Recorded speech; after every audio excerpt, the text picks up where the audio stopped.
welcome to episode 4 of A Sigh of Wholeness. As usual, let's just take that sweet breath together.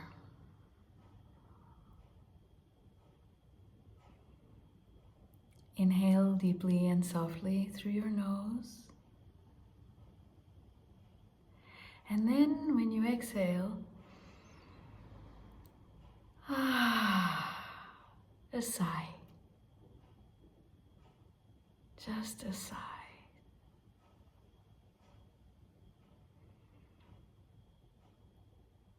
Until you're just breathing, inhaling and exhaling through your nose naturally. So last time in episode 3, the focus was on the fact that there is only this now moment really, and there is only this live stream, this experience right now, and that simultaneously all other experiences that we have ever had are happening.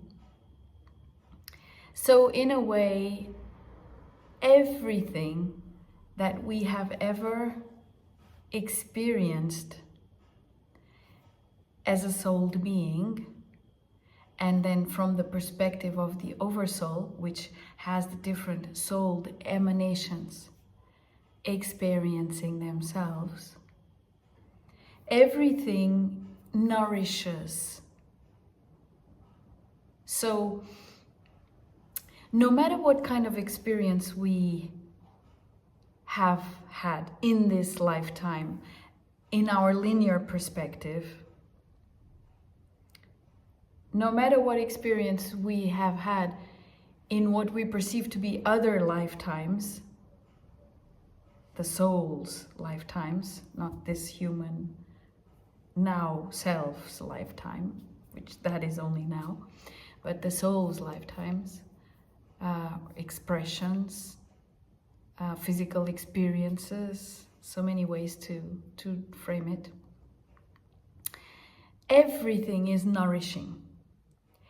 Everything is contributing to expansion of consciousness, to expansion of beingness.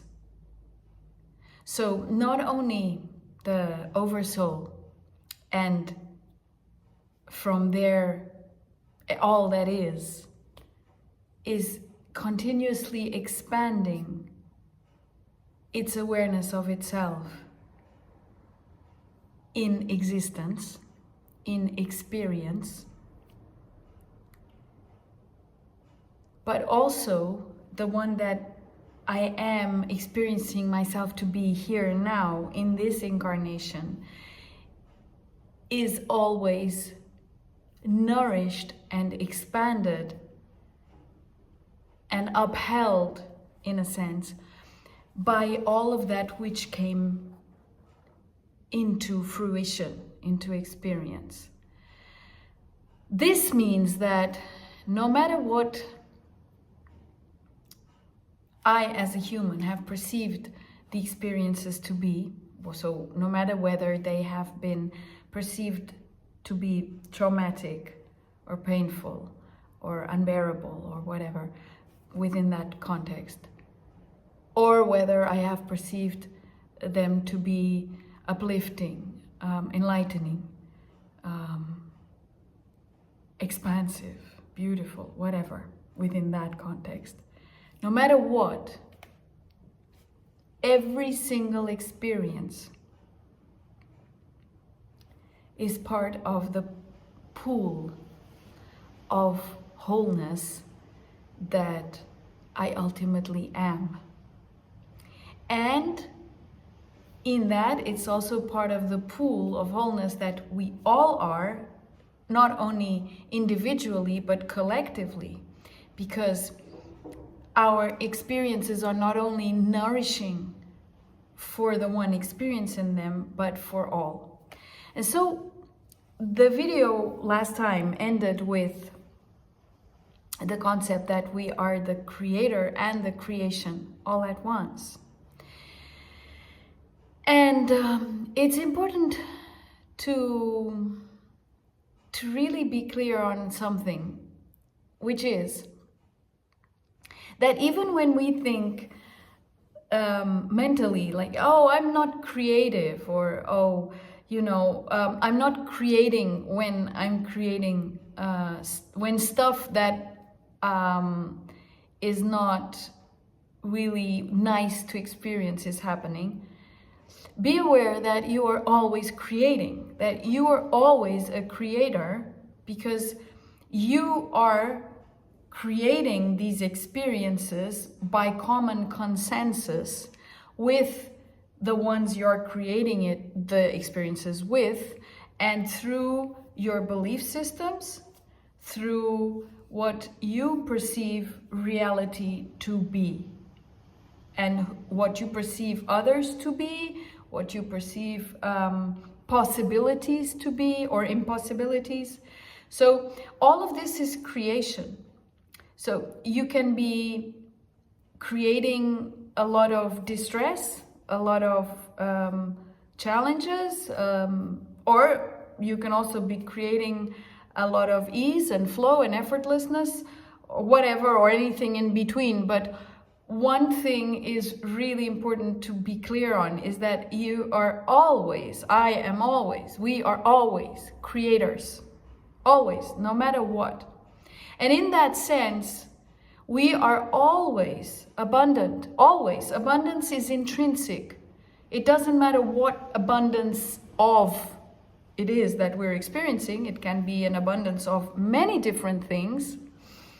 So abundance of challenges, abundance of problems, abundance of obstacles, abundance of ease, abundance of grace, abundance of joy, abundance of love, abundance of distress, whatever. All of it is abundance, because we are abundant creators. This is intrinsic to our nature, to our beingness. And this is also because we are the creation itself, and the creation cannot not create. So creation and creator are one and the same thing. It's inseparable. There is no creator and creation. It's all one. So once we really grasp this, that we are in fact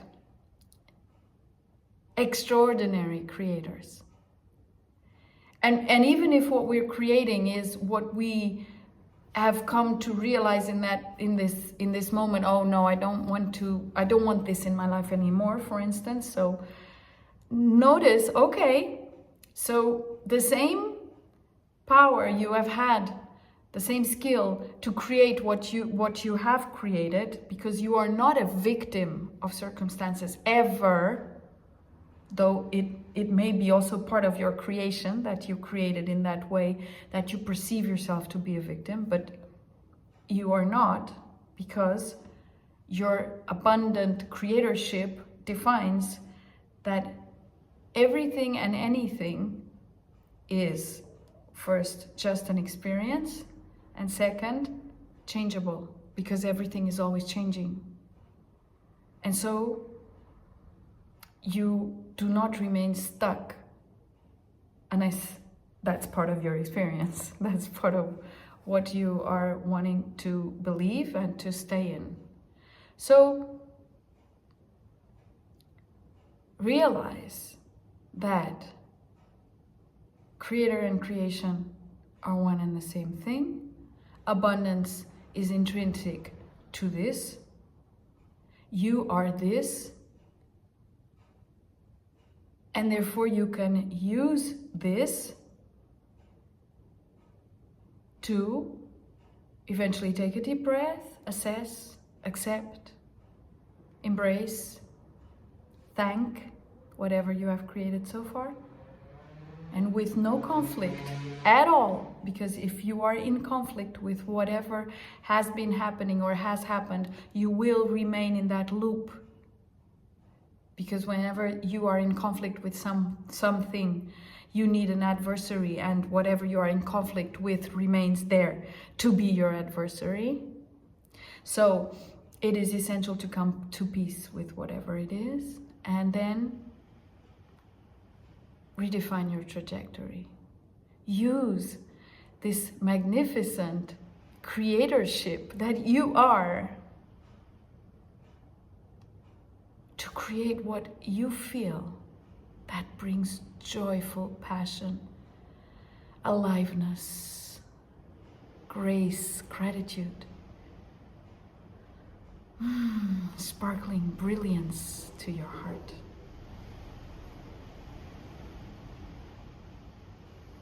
And we will continue in episode number 5.